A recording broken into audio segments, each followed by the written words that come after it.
It's something that every high school person should get to experience at some point. The students that are in the marching band, they do it because they love to perform. I could think of no better stage to perform on than a live national television audience on Thanksgiving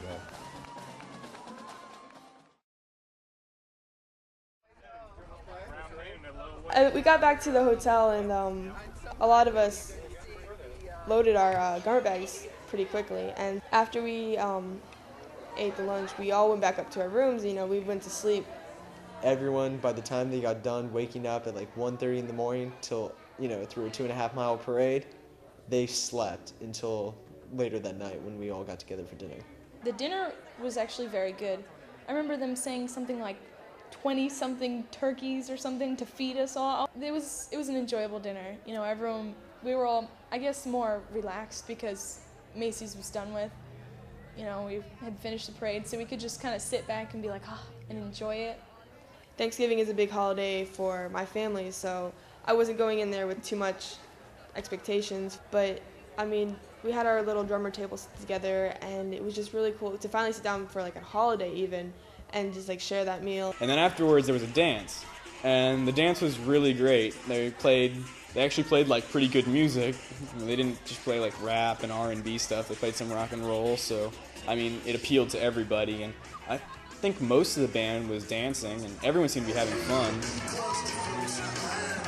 Which was so much fun, like, because that whole day was really hard and stuff, and then there's just time to like unwind and like kick back and have fun with everyone. It was like our last night, and so it's like, it was just tons of fun just dancing with everyone. You know, it went by so fast. Like, I don't even remember doing the show. I just remember walking on, and all of a sudden we're going off. It was crazy. It was exhilarating to say the least. Like, Jason did his 4 whistles and we're gone. It was just like a blur of like all these lights, people shouting at you. It was incredible. You just get this adrenaline rush going. You just don't know what happens, and you go through, and then you're already gone. It's just an incredible feeling. Shopping in Chinatown on the last day, Chinatown I think was much more female oriented in what they had to offer.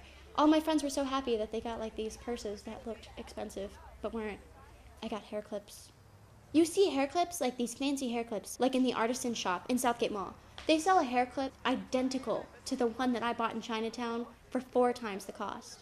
Instead of being like $4 or $5, they're like $30. It was a lot of fun because it was like our last day in New York, and we're like, okay, we have to buy everything that we can because it's our last day and we're never gonna get back here.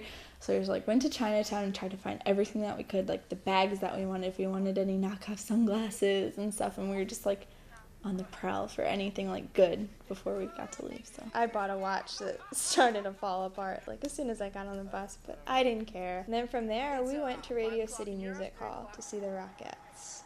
The show was just amazing. They close it with the Living Nativity. I couldn't believe it. There's 3 camels walking across the stage, and my friend nudged me. She goes, "Are those real camels?" It was our final hurrah in New York City. That was it. That was like tied up our trip. Going home was, it was kind of sad. You were kind of excited to go home, but you were still sad that you were leaving. Okay, let me tell you what just happened. Get this on camera. Every single other bus that came to this airport. Besides us, is supposed to be at the other airport. So What airport? Kennedy? Kennedy Airport, and that's like on the other side of town. So it's in like a completely different borough. Yeah, completely different borough. There's 2 airports in New York City, LaGuardia and JFK. Apparently, we were flying out of JFK. We were at LaGuardia. Our bus had left. So finally, after stealing the bus from the other flight group, we head off to JFK. We eventually got to the right airport, and on the way home on the flight, I was on Mr. Evans' flight, and we were getting updates from the Riverview-Sarasota game all night. And I think right before we touched down, it was announced that Riverview had won. And everyone, the band took up most of the airplane, so most of the airplane erupted into cheers. And okay, I don't know what time it is, but we're stuck at the airport. We beat the Sailors 24-0, I think, in the playoffs, so we're going to the playoffs. What do you feel about that, Dooley? 2005 we beat the Sailors, yes!